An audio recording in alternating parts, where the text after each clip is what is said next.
You're listening to Biz-Souls, the business podcast with an edge, hosted by me, Rona Lewis, and Jeffrey Hansler.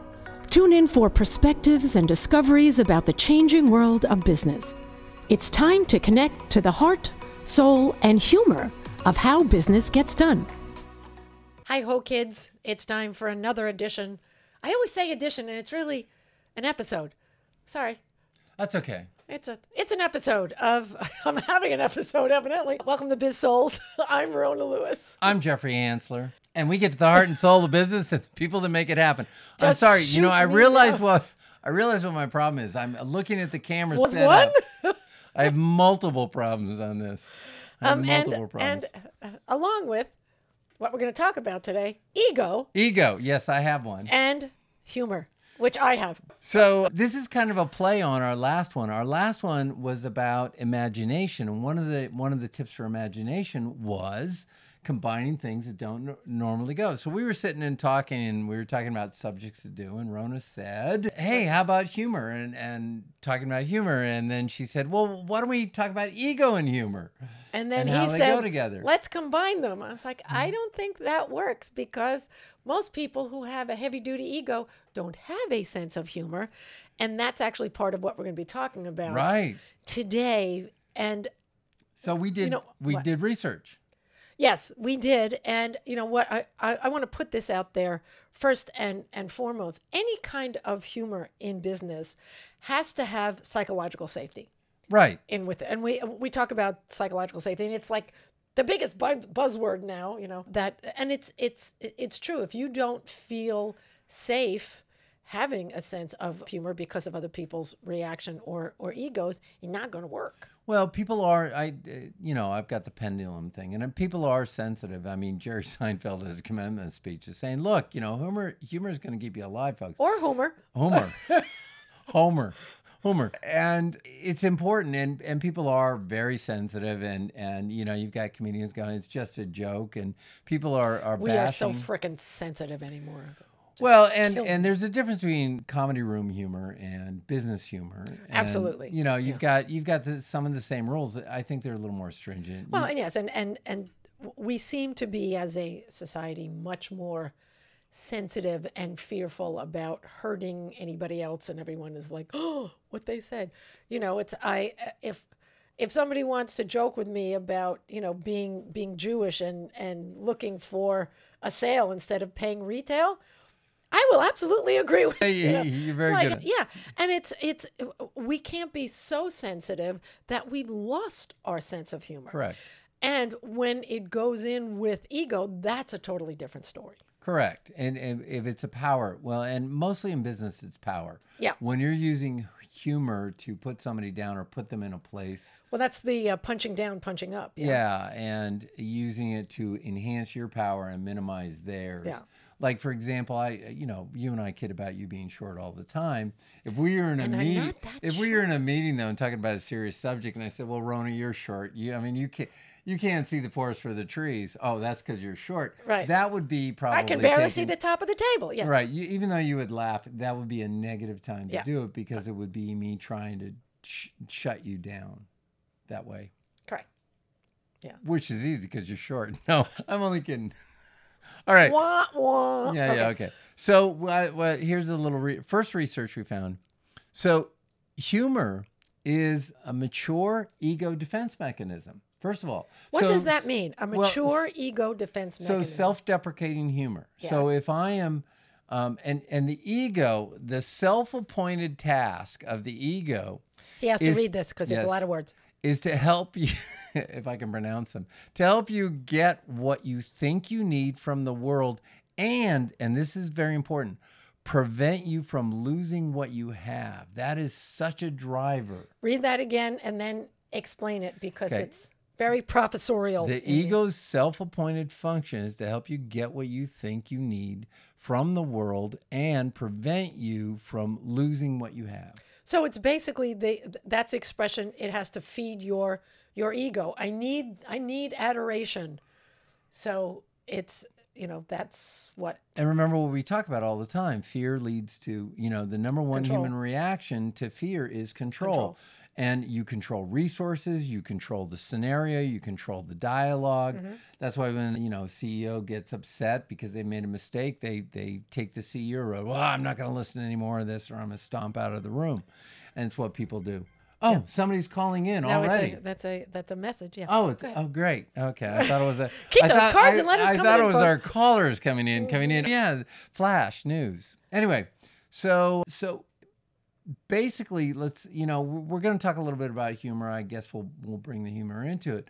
So the crux of all this, I guess, because neither one of us have a sense of humor. No, not at all.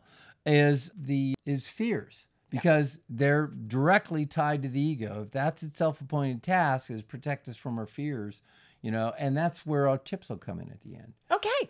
So, childhood, we have fears as a child, fears of being abandoned, fear of being left behind. I remember I was at Sunday school and my dad was supposed to take me to the dump. And yeah, because that was that's a fun field trip. It was great for me. I'd never been to the dump, and it seemed like an exciting place where people throw all their junk. Wow.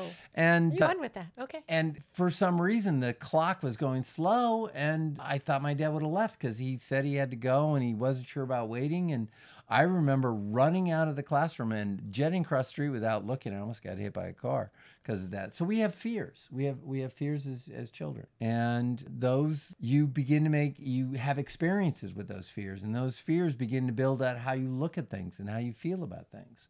And then we carry those into high school. And then in high school, we've got fears. I remember going to a first dance and standing on the wall. It was like I was nailed to the wall. What was I afraid of? Looking like a dork. And too late. Exactly. And if you've ever seen me dance, if you've ever had that pleasure, I am a dork. So yes. Yeah. Yes, I will say. Yeah. And as long as you enjoy yourself, that's what's important. Exactly. And so what you're saying is, from childhood, our experiences form our ego. That's where a lot of it begins. Yes. And you protect yourself from your ego. Of course. Of course. And, I was really lucky, but everyone in my family had a great sense of humor, and we laughed all the time. My mom was funny. My dad was funny. My oldest brother, Mark, has an incredible, I think he was the funniest he still is. He's not dead. He's still here. Well, honey, with you in the family, they had funny. So much fodder that it was easy. I was an easy target. And I was an easy target. My brother does this, lifts one finger, and I laugh because I just expect him to be funny.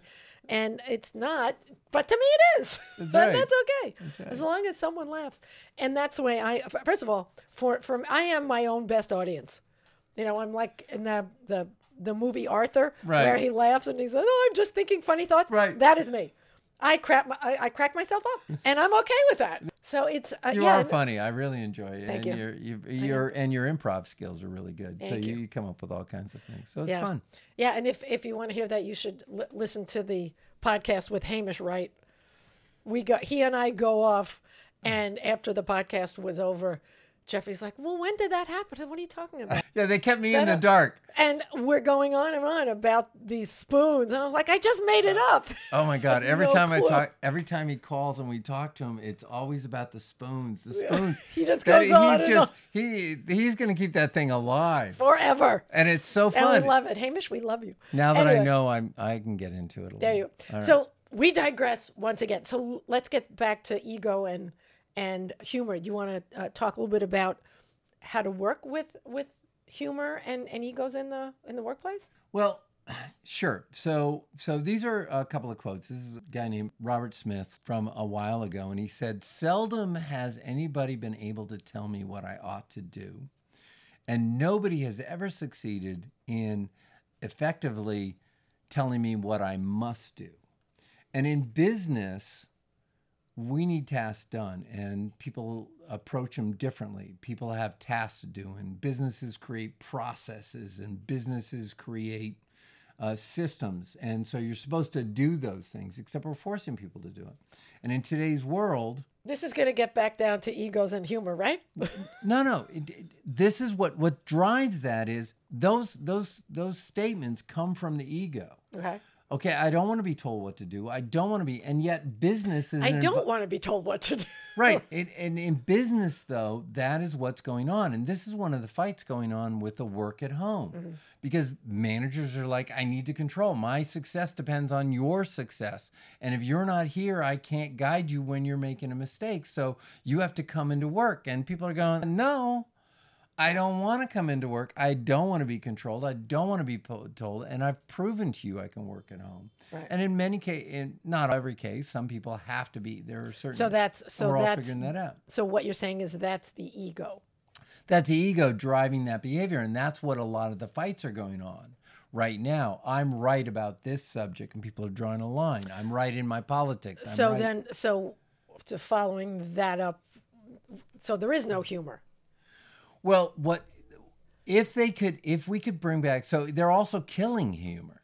If they could bring humor in and lighten up and not think that this is the end of the world. People. This is the end of the world. I have to be right on this. And what's really funny is... Funny, haha?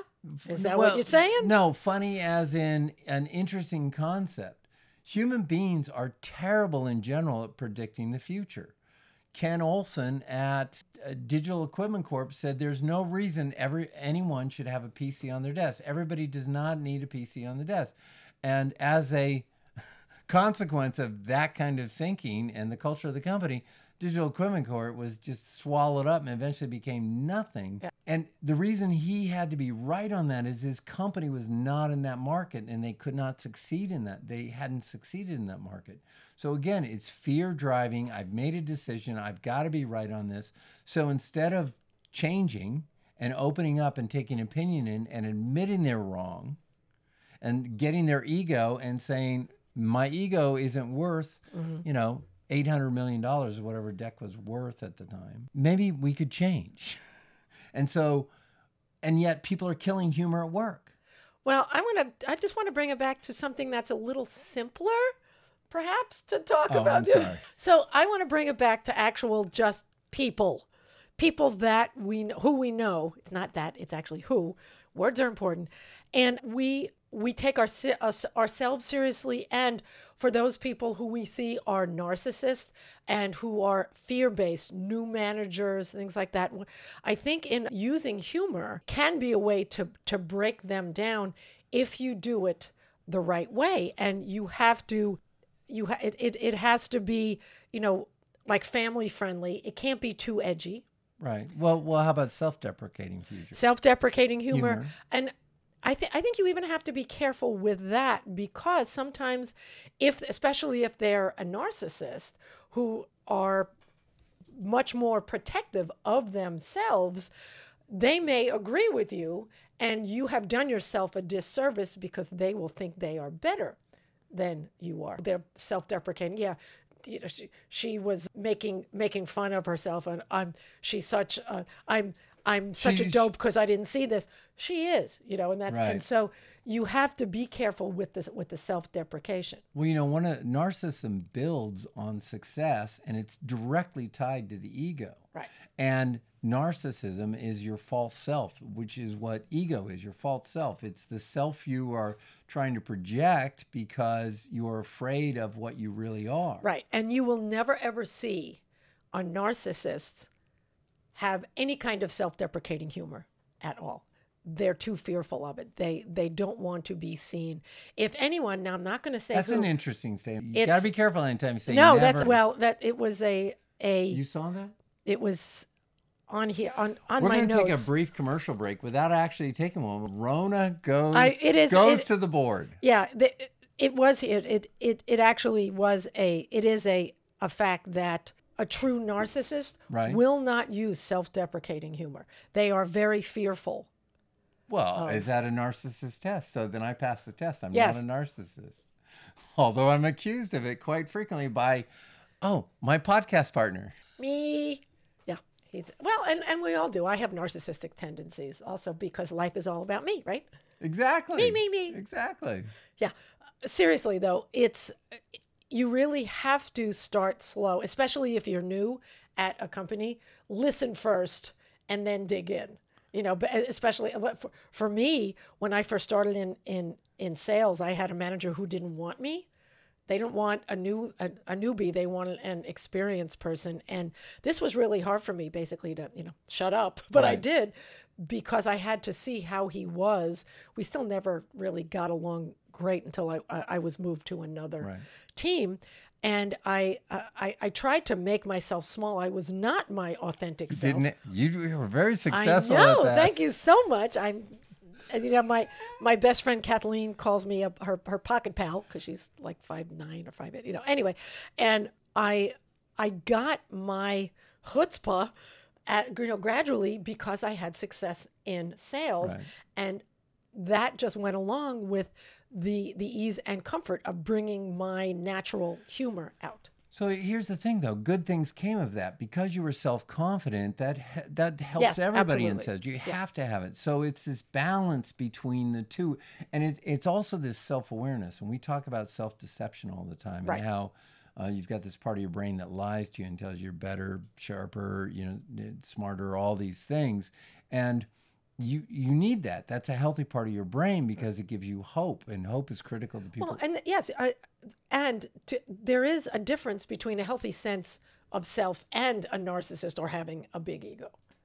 Sorry, I interrupted. Go ahead. I just want to put that point out. No, that's okay. I'm glad you interrupted on it for some reason. I haven't thought of anything funny to say about it in the humor standpoint. Anyway, it is a balance between the two, and along with that balance, awareness. So we're already kind of getting into tips. So you're gonna swing, and you don't want to be constantly on self-check. You just need to be able to go back and say, how was it? Maybe a review of the day, and how did I do, and who did I help, and things like that. Yeah, and you usually know. For me, because I sometimes it just bubbles up out of me, and I come up with lines that, say that again. I have no idea what I just did. And it just I'm just naturally funny, darn it. And I sometimes it can fall flat. Right. And then and that's okay, because that's that failure thing. I'm all up for failure, because that just makes me better. All right, with these people, this isn't going to work, especially when I'm working with a new group that I'm that I'm doing programs with. I will test the waters. I'll be a little edgy if they don't go for it. I'm like, I got to back off. When I was working at the Colorado Springs Gazette-Telegraph, I had to temper my humor big time, because they were Midwest. They were very nice. They didn't really get New York sarcastic humor. Right. So you got to be careful of that too. Well, and one of the things in the old work environment, where everybody went in the office and stuff, you'd meet at the water cooler, and that's where you kind of let off. And I think that everybody has a rhythm of what they do, where they can joke. Because in the accounting department, you've got to do the accounting. If you're doing stats or anything detailed, you're not going to be able to, you may have funny thoughts. Look, creative accounting. Yeah. Creative accounting gets you into trouble. Hi, Enron. How are you doing? We're doing great. So those and then if they take a break and get up and get around, and I think that's one of the benefits that people are not talking about enough of working at home, is you are on your own schedule. There's no fear of somebody criticizing you because you get up. When I'm editing our podcast, I'm only good for about 8 minutes, and then I got to stretch or do something. That is true. That's why it takes you 4 days to do 15 minutes of editing. Hey. It is hard. Well, I don't envy you that task of twiddling your thumbs and listening to ums and ahs and spaces to fill in. Yeah, so let's just kind of hit the tips on this. I mean, we could go on forever on different examples and the impact on the work. We think humor is important, and it is important as a check for egos, and it's an important balance for an organization, and that getting rid of that fear and that the fear and helping people deal through fear during the day in business is good. And humor can help with that stuff without somebody becoming a narcissist or becoming unconscious of their own behaviors. So tip number 1, well, the first thing you need to do is, since the ego is designed to protect you and protect what you have and one of the first things is ask, do I really need this? Do I need more power? Do I need more control? Do I need more authority? Do I need to... I have a question. What do you mean, do I need this? What is this? Well, this could be anything. Do I need more, for example, when you get scared, fear, number one thing is control. So they're not humor, and so like control could be I need more authority. So I this need is to a establish tip more. to loosen up. You mean? This is a tip to help you loosen up. Got it. To help you control the ego. You gotta say that. Well, thank you for helping me say that. And humor has a role in it. Yeah. So one of the things is, do I really need this? Okay. And you That makes can sense. almost be funny about it. It's like a friend of mine, brand new iPhone, and we were in Catalina, and he stepped off the boat, and the iPhone went in the drink. And you know, he's got a decent amount of money. He's not independently wealthy though, and he just said, "Oh well, I guess the fish needed it more than I did." So he didn't ruin the event for anybody else, Okay. and it kept him calm. Okay. So, Next tip. Next tip. So practice switching your focus. So the problem with, and this is where self-deprecating humor can come in. You know, if you're afraid and your focus is on losing something or having resources taken away or somebody taking away your power or taking away your position or taking away your client, refocus on the benefits of it. Refocus on what you're going to gain from it. Refocus how, okay, that's fine, that's great. Refocus on how you can contribute to others. And that's a hard one, because a lot of times we get our promotions and our pay increases by, you know, our results and allowing other people to do things. So not being pissed if somebody takes your idea, although that's a good reason to be upset. Yeah. I think. And then did you have a third one? The third one, and this is important, is understand that the ego, remember, it's protecting things. And one of the most important things to us, especially in our interactions with other people, is being loved and valued by other people. And so, and that's tied to pride, and pride is an emotional neediness, that emotional ego. I want to feel pride in myself. And the positive of that is I take pride in my work. It's just that people don't have to do it exactly the way it is. I remember one night I was making dinner for everybody else. Somebody came by and dumped more wine in the spaghetti sauce, and it just caught me off guard. And I just turned to him. I said, "You've ruined it." And it came out and put a damper on that relationship for the night, probably for the rest of our life, forever. And it was just because I was so focused on, you know, I wanted to be loved and valued. Well, and you know what? I creating. get that. I get really pissy if, you know, and if you've heard the podcast, you know, I went to cooking school. I'm a foodie. You get in my kitchen, I will have to hurt you with this knife. Get out of my kitchen. Get out of my kitchen. Let me go. That was from camp. As long as you do it with humor. As you wield the knife. And so did you have any comments on any of those? Well, you could just do what I do. Look at yourself in the mirror, bitch slap yourself, and say, snap out of it. Again, we're peeking over here. I've done that before, sorry. So did you have any comments on that, or a story or anything on that? You know, what I'm finding interesting is this is kind of a serious conversation about humor. And you have to be able to let go in order to allow that humor to come up. And what we do is we edit ourselves. Right. And that's something that can be overcome with that psychological safety, as I said at the beginning. And, you know, I've been working with companies for a long time. And here's the big thing. I really like who I am. And I think that is the secret to the combination of egos and humor. If you do not like who you are, you're going to be overthinking your humor. So play is based on positive psychology. Right. Flip your mindset. Think about what's great about you. Right. And the more you think about that, the more you will have that confidence. And the more confidence you have, the more the humor will just come out. And I guess the big point would be humor and the ability to be funny and to relax and let the ego go is a skill, and you've got to work on it. Yeah. So, you know, I think we worked on it at an appropriate amount for this podcast. We had a little humor on it, and it is a serious subject. Mm-hmm. And again, you know, Elon, he tweeted when the third rocket ship crashed, he tweeted, Yeah, well, at least the pieces are bigger. So that's funny. It's truthful, and it kind of summed up the culture. Hey, we're going to break eggs to learn how to reland a booster. So yeah, and also realize that not everyone's going to have the same type of humor, depending on cultural part of the country. Different countries have different ways of humor, different types and different subjects, things like that, and so. So not everybody's going to like the joke. So a horse walked into a bar and the bartender said, "Why the long face?" Okay, that's not going to work for everybody? No. Okay. We love horses here.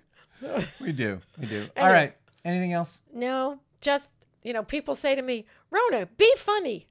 Don't let anybody do that to you, because then it screws up the whole thing, because then I'm like, I got nothing. Yeah. All right. Exactly. That's it for us. I'm Rona Lewis. I'm Jeffrey Hansler. This has been Biz-Souls. Go be funny. We'll see you later. Thank you. You've been listening to the Biz-Souls podcast with your hosts, Rona Lewis and Jeffrey Hansler. Did you have fun?